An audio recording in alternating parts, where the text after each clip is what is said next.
Hey, welcome in. This is an original Tales First story about what happens when someone stops tolerating how they're treated. Let's begin. When I got hospitalized, my parents refused to look after my 5-year-old. "The child is a nightmare," they said right in front of her. Then drove off on a luxury sea tour with my sister's kids. Later, my aunt walked in and said, when my parents saw her, they went pale. If you've ever watched adults do that thing where they put on their concerned face because there are witnesses, you already know how this starts. 1 minute, my daughter Mila and I were doing our normal after-school routine. Snack negotiations, the eternal debate of, is a granola bar a cookie? Her telling me a story that began with, so there was a dragon, but also a teacher, and ended somewhere near the extinction of humanity. The next minute, we were in the hospital. I'm not going to make this a medical drama. I'm not interested in describing machines or beeping or whatever. The only important detail is this. I was stuck behind a curtain, and Mila was stuck being 5. She stood close enough that her little fingers kept catching on my sleeve. Not pulling, not tugging, just holding on, like if she let go, I might vanish. Her eyes were wide in that way kids get when they're trying to be brave because they can feel the adults around them are scared. A nurse leaned in and spoke in a voice that was gentle but also very clear in a "we do this all the time" way. "Is there anyone who can come take your daughter?" she asked. "She can't stay back here." I remember looking at Mila and thinking, of course she can't stay back here. This place is basically a maze of sharp corners and adult panic. "I can call my parents," I said, and I heard my own voice trying to sound normal. Like this was just inconvenient, not terrifying, because, listen, my parents live nearby. They are the kind of people who are always busy, but also the kind of people who love appearing helpful in public. The hospital is like a stage with fluorescent lighting. Surely they would show up.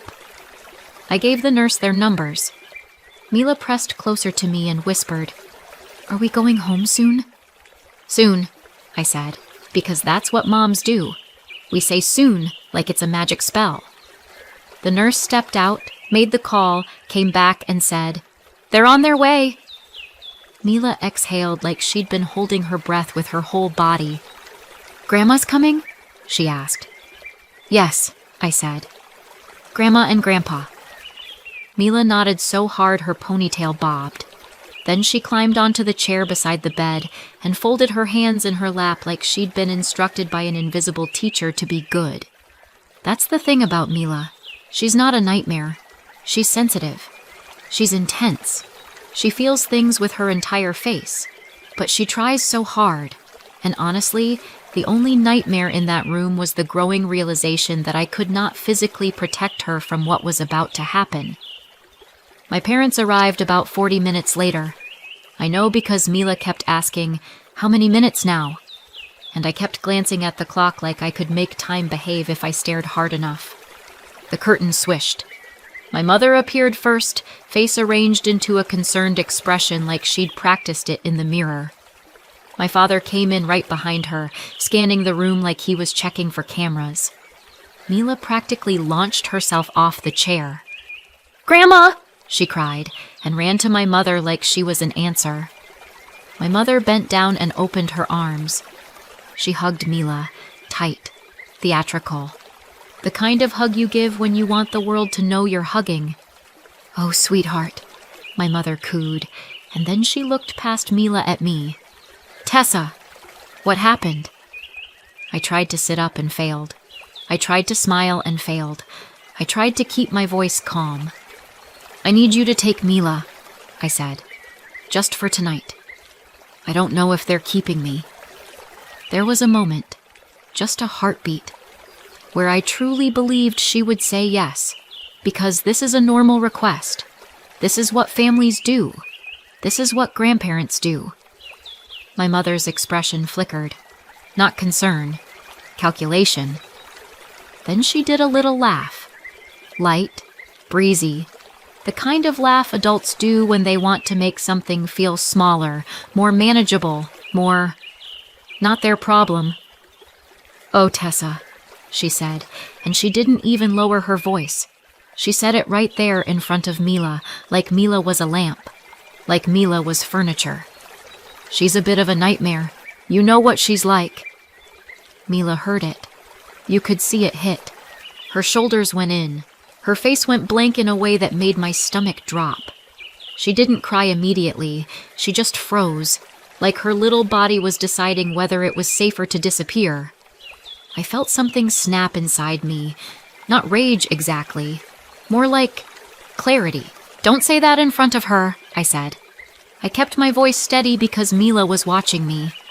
"Please, just take her." My father shifted his weight and glanced at his watch.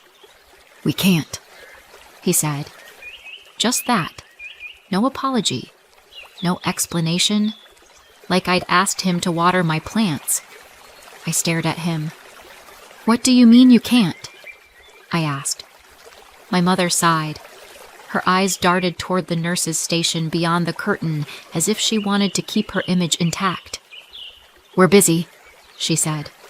"We can't do this right now." I let out a sound that wasn't quite a laugh and wasn't quite a sob. "I'm in the emergency room." My mother's mouth tightened. "And you're awake. You're talking. You're fine." Mila's fingers tightened on my sleeve. She was looking at my mother like she didn't recognize her anymore. I swallowed and tried again. "Please, she needs someone she knows." My mother leaned in and kissed my forehead, quick, perfunctory, like she was stamping a document. "Be good for Mommy, okay?" she said to Mila, smiling brightly. And then she turned and walked out.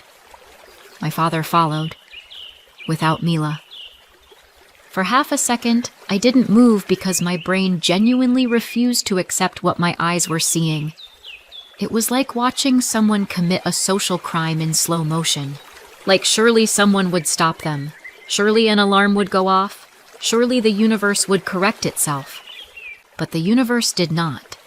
The curtains swished closed behind them. Mila made a small sound, soft, strangled, like she was trying to swallow her crying because she'd just been told she was a nightmare and she didn't want to prove it. I reached for her, but a nurse stepped in gently, her voice firm. "We need to move your daughter out of the treatment area," she said. "We'll keep her safe, but she can't stay back here." Mila looked at me with wide, panicked eyes. "Mom? I'm here," I said, even though I wasn't sure I could keep that promise. I smoothed her hair and said the only thing I could think of. "You didn't do anything wrong." The nurse crouched down to Mila's level. "Hey, sweetheart, I'm going to take you to a family room where you can sit and have some water, okay?" Mila's gaze flicked from the nurse back to me, pleading. She clung harder. And then the nurse gently peeled her fingers off my sleeve. I watched my child get led away down a hallway because my parents refused to take her. That's the betrayal, not the leaving. The leaving was bad. But the betrayal was the fact that Mila looked back at me as she was taken away, and I couldn't go with her. Hours passed in a blur of waiting and adults speaking in calm voices that did not calm me. Every time someone came near, my first question was the same. "Where is my daughter?" "She's safe," they told me. "Is she with my parents?" I asked. There was always that pause, that tiny, careful pause. And in that pause, I learned a new kind of fear. When I finally got my phone back, my hands were shaking so hard I almost dropped it. I had no messages from my mother. No, "How is it going?" No, "Do you need anything?" No, "Mila is okay." Nothing. The next afternoon, when they finally handed my phone back for more than 2 minutes, I had notifications. Sloane had posted. My sister, Sloane, might as well be called the sun, because in my family everything orbits her. She'd posted a series of photos, bright sky, smiling kids, boat railing, a ridiculous amount of happiness. And there, in the background of the third photo, were my parents, grinning, like this was the best day of their lives. I stared at the screen until my eyes stung. They weren't busy. They weren't trapped. They weren't dealing with something important. They were out on a luxury sea tour with my sister's kids while the hospital arranged emergency care for my child. I set the phone down very carefully, the way you set down a glass you know is about to shatter. Not long after my parents walked out on us, the curtain moved again. A woman stepped in who didn't look like a nurse and didn't look like hospital staff. She looked like someone who belonged in my life, except she hadn't been, not for a long time. Aunt Irene. She was older than my mother, childless, quietly wealthy in a way that didn't need to announce itself. When I was little, she was the person who remembered my favorite snacks, who asked what I was reading, who treated me like I was interesting, not useful. Then she disappeared from my life. Or more accurately, she was removed from it. I blinked up at her, not sure if I was hallucinating.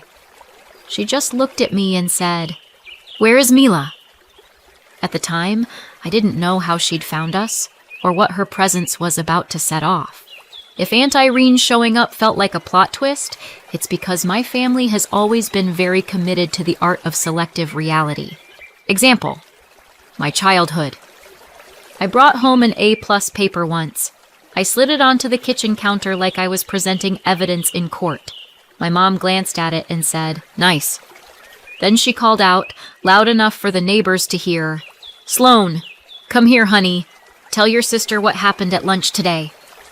Sloan marched in like she owned the place and announced, "Mrs. Halpern said my drawing was so creative." My parents reacted like she'd cured a disease. I stood there holding my A+ like, "Okay, cool. I'll just laminate my feelings." That was the family brand. I was the capable one. Sloan was the special one. We didn't need a family meeting. We had a pattern. When we had kids, the pattern didn't disappear. It got a budget. At one of Sloan's kids' soccer games, my parents showed up in matching shirts. Matching. Shirts. Like they were a themed attraction. My dad had a folding chair. My mom had snacks. There was a cooler involved. A cooler. When it was over, they took 47 pictures, posted 3, and called it the best day ever. 2 weeks later, Mila had her little preschool presentation. It was 8 kids holding paper plate masks and whispering into a microphone. I texted my mom the time and said, "It would mean a lot if you came." She replied, "Busy. Rain check. Tell her we're proud. Tell her." Like pride was something you could send through the mail. Mila still asked, "Are Grandma and Grandpa coming?" I said, "Maybe next time," like I didn't already know the answer. Then the money started. 7 years ago, my mom called me on a random Tuesday with that specific voice she uses when she wants your nervous system to do the work for her. "My back is killing me," she said. Not, "I'm sore." Not, "I overdid it." More like, "I am a tragic heroine in a Victorian novel." Then she added the line that makes you feel like a monster for breathing. The doctors can't really figure it out. Pain plus mystery is the ultimate guilt sandwich. She didn't give me medical details. She didn't need to. She skipped straight to the part where the world is unfair and only I can fix it. "The treatments aren't covered," she said. "The good ones. We're trying everything." I work in finance. I'm not living in a penthouse, but I wasn't choosing between rent and ramen either. I had tight but doable money, so I said, "Okay, how much?" That night I set up a monthly transfer, $1,580. My mom loved that number. Specific numbers sound official. Specific numbers sound like it's based on something other than vibes and manipulation. The first month she texted, "Got it. Not thank you. Not you're saving me. Just, got it." Like I'd sent her a package. Then it settled into routine. And once something becomes routine, people stop asking if it should exist. Until it doesn't. The extras started about 3 months in. They always arrived like a pop quiz. "We need a deposit today." Her back flared again. This new place might finally help. Always urgent. always framed like delay equals suffering, always small enough to feel petty to resist. $750, not $10,000, not sell your car, just enough to make you think, fine, I can do this. It's my mom. And every time I hesitated, my mother had a way of making my hesitation sound cruel. You don't want me to be in pain, do you? Which is a wild question, because obviously no one wants that. But also, I didn't want my daughter growing up thinking love equals emergency transfers. At home, I lived like someone who was doing fine on paper and doing math in my head in real life. I'd be in Target holding 2 identical packs of socks, calculating which one was cheaper per pair, like I was running a small nation.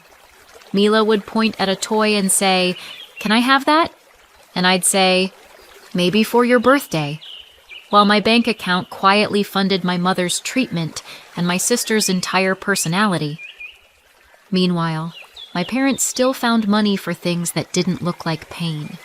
My mom's hair suddenly got shinier. My dad's watch got nicer. Sloane's life stayed comfortable. Once, I saw a photo of my mom at a restaurant with Sloane. Table full of plates, cocktails, the whole "we deserve this" vibe. I stared at it and thought, that's funny, because last week your back pain was apparently so severe, you needed me to send $750 by 3 p.m. But I didn't say anything, because I was the capable one, the peacekeeper, the one who didn't make noise. I told myself the same lie over and over. Maybe it's fine. Maybe it's not my business. Maybe I'm being paranoid. Maybe I'm selfish for even noticing. And that worked, right up until the hospital night. Because you can explain away a lot. You can explain away a suspicious brunch. You can explain away a new purse. But it's hard to explain away your child going quiet after being called a nightmare. It's hard to explain away your parents walking out of the ER without her. And it's impossible to explain away the fact that strangers had to keep your 5-year-old safe because your family wouldn't. When my aunt showed up at the hospital, she didn't bring flowers or a smoothie or a speech about positive thinking. She brought the first question that mattered. "Where's Mila?" Not, "How are you?" Not, "What happened?" Just, "Where is the child?" A nurse answered before I could. "She's in the family room. She's safe." My aunt's eyes narrowed slightly. "Safe because..." The nurse hesitated, the way professionals hesitate when they're choosing words that won't get them yelled at. "Because staff stepped in," she said carefully. "There wasn't an available guardian." My chest tightened. "And her grandparents?" my aunt asked. The nurse's pause was the answer. "They came earlier," she said. "They left." My aunt nodded once, like she'd already filed that under exactly what I suspected. Then she sat down close to my bed and took my hand in both of hers. Her grip was steady and warm, the opposite of my mother's quick forehead kisses, the ones that feel like a stamp. "I'm listed as an emergency contact," she said. "That's why they called me." I blinked.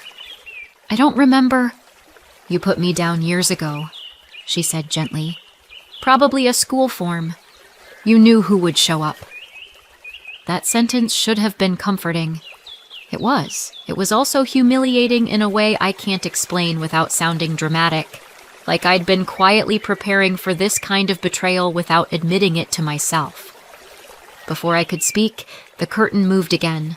My parents walked in, not quietly, not nervously. They walked in like this was a scene they expected to take over, like the hospital had simply been holding my place in line until they could return. My mother's face was arranged into concern. My father's brows were knitted into serious. It was a good performance. My parents are very good at looking like parents. Then my mother saw my aunt sitting beside me. The concerned face vanished so fast it was almost impressive. My father stopped mid-step. His eyes flicked to the nurse, then to the social worker standing behind them, then back to my aunt. He was counting witnesses. That's when I understood why they were here. Not because they suddenly regretted leaving Mila, because someone official had called them back. The social worker cleared her throat. "Thank you for returning. We need to document what happened earlier regarding the minor child." My mother's voice turned sweet. "Of course. We were just confused about what was needed. There was a misunderstanding." My aunt didn't raise her voice. She didn't need to. "You left your granddaughter in a hospital," she said. My mother blinked rapidly. "We didn't leave her. You walked out," my aunt said, calm and clear. "And you didn't take her." My father's jaw tightened. "This doesn't need an audience." My aunt tilted her head. "You made it public when you abandoned a child in a public place." My mother tried to recover. "You know how Tessa is," she said, letting out a little laugh as if we were all friends at brunch. "She always turns things into a crisis. She never helps, and now we're the villains." I stared at her. Never helps. My aunt looked at my mother like she'd just tried to hand her a flyer for something she did not want. "That's not the story the hospital has," my aunt said, "and it won't be the story in my house." My mother's mouth opened, closed. Her eyes darted to the social worker again. She could feel control slipping. The social worker spoke gently but firmly. "If you are refusing to take custody tonight, we need that stated." My mother's face tightened. "We're not refusing." My aunt turned slightly toward the social worker. "They refused earlier. That's why you called me." The social worker glanced at her notes and nodded. "That aligns with our report." My mother went pale. Not in an exaggerated way, in a very human, very scared way. The look of someone realizing a paper trail now exists. My father cleared his throat. "Where is Mila?" "In the family room," the nurse said. "With staff." My aunt stood. "She's coming with me." My mother's head snapped up. "Excuse me?" "I'm taking her tonight," my aunt said. "And tomorrow. And for as long as it takes." My mother's voice sharpened. "You can't just take our granddaughter." My aunt didn't flinch. "You had your chance." The social worker looked at my aunt. "You are listed as emergency contact, correct?" "Yes," my aunt said. The social worker nodded. "Then we can document temporary care transfer to you." My mother's face did something awful. It tried to smile, and it couldn't. She turned to me, voice suddenly soft. "Honey, we'll take Mila now. We were just overwhelmed earlier."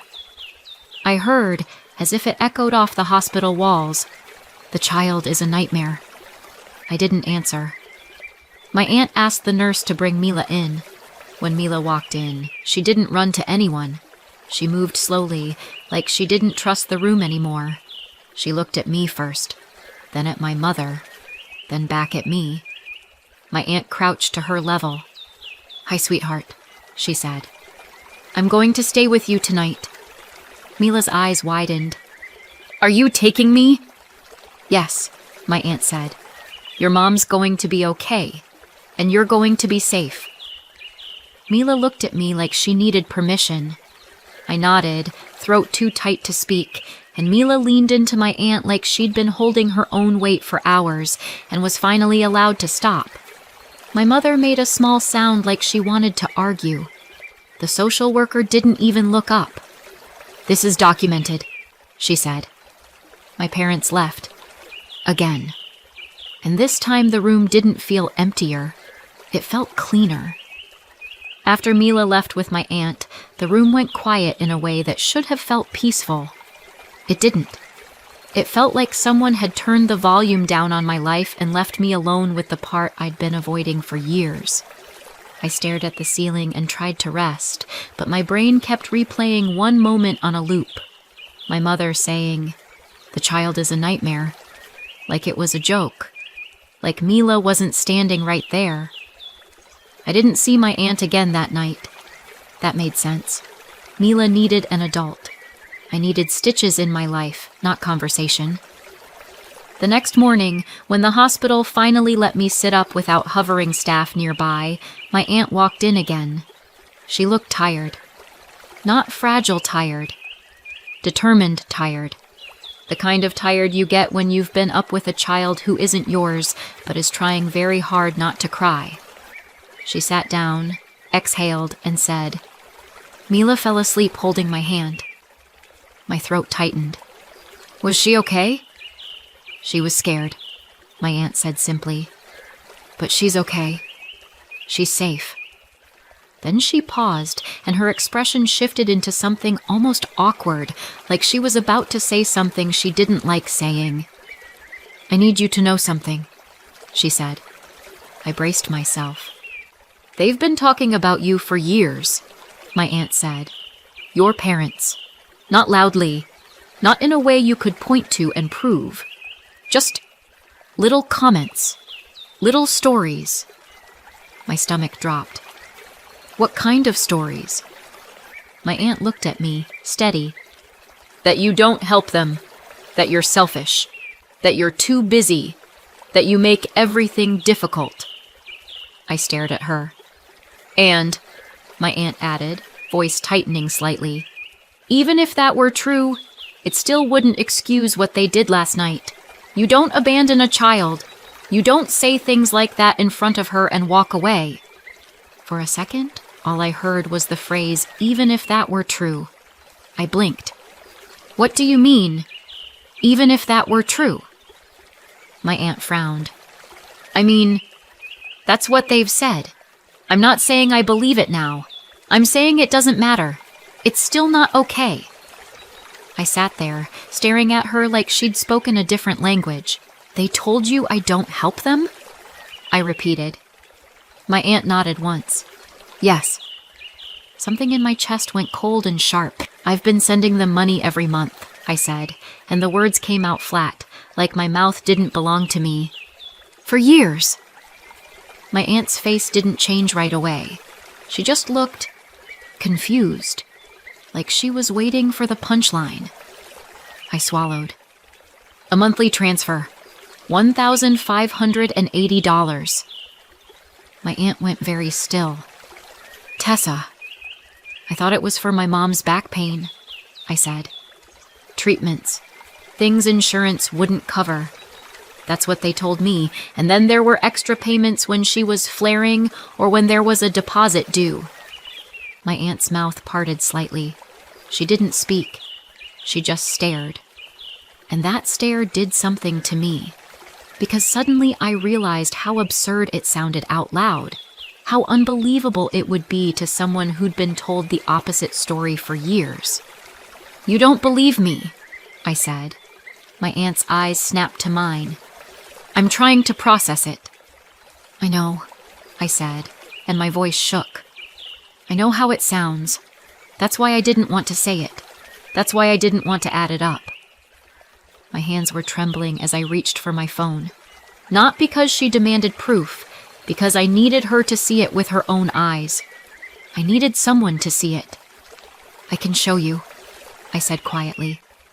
"I don't have the total in my head, but it's there." My aunt didn't move. She just nodded, slowly, like she was afraid that if she moved too fast, this would become real. I opened my banking app and scrolled. Month after month after month. $1,580. The same number, repeated like a heartbeat. My aunt leaned forward without realizing she was moving. Her hand went to her mouth. "Oh," she whispered. I kept scrolling. My throat burned. That's 7 years, I said. "And the extra payments are in here too."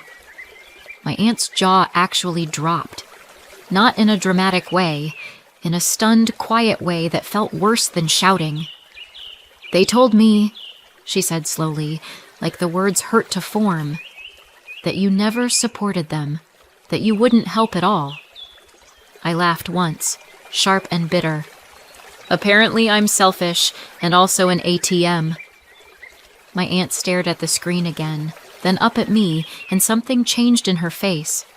It wasn't pity. It was recognition. They lied to me, she said, very softly. Then she looked down at the numbers again and added even softer. And if they lied to me, they've been lying to you. She didn't say anything dramatic after that. She didn't promise revenge. She didn't give me a speech. She just sat there for a moment, staring at my phone like it might start making sense if she looked long enough. By the time I was discharged and back on my own couch, still sore and exhausted, she was already texting me lists. Over the next week, we worked in quiet bursts while Mila colored at the kitchen table and my aunt made sure she felt safe. We pulled statements.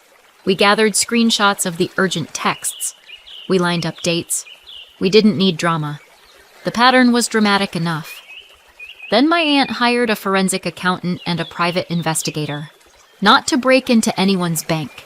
To trace what could be traced from my records, build a timeline, and verify what my parents claimed versus what they actually did in public. When the first preliminary report came in, my aunt slid a slim folder across my kitchen table and said, "This is just the beginning." I opened it and saw my life turned into a clean summary. I looked up. "So what now?" My aunt folded her hands. "We don't confront them at home," she said. "We do it where they can't rewrite it." My heart thudded. "Where?" She met my eyes. "In front of everyone," she said. "My parents love family gatherings the way actors love opening night. It's where they control the story. A few weeks later, there was a gathering. Everyone was there. Relatives, cousins, a couple family friends. My mother was glowing, playing hostess like nothing had ever happened. My father hovered nearby, scanning the room like he was checking exits. Mila stayed close to me. My aunt arrived quietly, no announcement, no fuss, just calm. My mother's smile went too bright when she saw her. "Irene, what a surprise." My aunt smiled politely, not warmly, politely. My mother floated through the room, making sure everyone saw her being wonderful. Then, inevitably, she tried to restart the script where I'm the problem. She laughed and said to a relative, loud enough for people to hear, "You know Tessa, always dramatic, always needs something." A few people chuckled. It was reflex. That's how scripts work. Mila's hand tightened around mine. My aunt stepped forward. "I'd like everyone to listen for a moment," she said. She didn't shout. She didn't beg. She spoke like someone who had already decided the conversation was happening. The room went quiet in slow motion. My mother blinked. "Irene, what is this?" My aunt opened her folder and said, "You've been telling people for years that Tessa never helps you." My mother's smile twitched. "Well," my aunt held up a hand. "I've seen the receipts." The air changed. "For 7 years," my aunt said, "Tessa has sent you $1,580 every month." My mother's face drained. My father's jaw clenched. My sister's smile faltered. My aunt continued, voice steady. 84 payments. That totals $132,720. Someone whispered, "That can't be right." My aunt didn't even look at them. "There were also 42 additional payments you requested as urgent, $750 each. That totals $31,500. She looked around the room and said the total like she was reading a verdict. $164,220. My mother went pale. My father stared at the floor. My sister looked like she'd been slapped. My mother tried to recover. Tessa offered. My aunt's tone stayed calm. These payments were tied to a story. Back pain treatment. My mother's voice rose. "My back pain is real." My aunt nodded once. "That isn't the question tonight." She held up a printed screenshot. "This is your message. Deposit due today or they cancel the program." Another. "This is, her back flared again. We need 750 by 3. Another. This next treatment might finally help." She looked around. "That is not casual support. That is pressure." My sister stepped forward, sharp. "This is none of your business." My aunt turned slowly. It became my business when a child was abandoned. The room froze. Then my aunt said the line that landed like a dropped plate. "They came to the hospital," she said, looking directly at my mother and father. "They refused to take Mila, and my sister said, in front of that child, 'The child is a nightmare.'" My mother's breath hitched. My father's face went tight with shame. My sister's eyes flashed. My aunt kept going, voice still even. "They left. Hospital staff had to arrange emergency care because no guardian would take her." Mila pressed closer to my side. I didn't move. I didn't have to. My aunt was saying what needed to be said. "And while Mila was being kept safe by strangers," my aunt said, "these two were smiling in photographs on a luxury sea tour with the other grandchildren."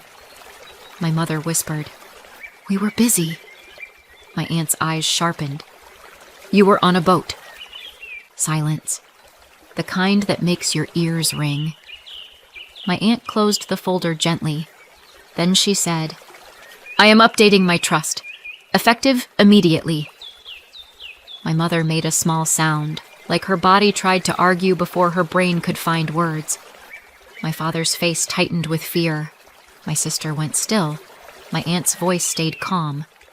"Mila's future will be protected. Tessa will not be used as a financial source again." My mother finally found words. "You can't," my aunt cut her off, polite as a closed door. "I can." She looked around the room. "People who exploit family do not inherit from me. People who abandon children do not get rewarded for it." And that was it. No speech after. No messy shouting. No room for rewriting. The story had changed in front of witnesses. A year later, things were quieter.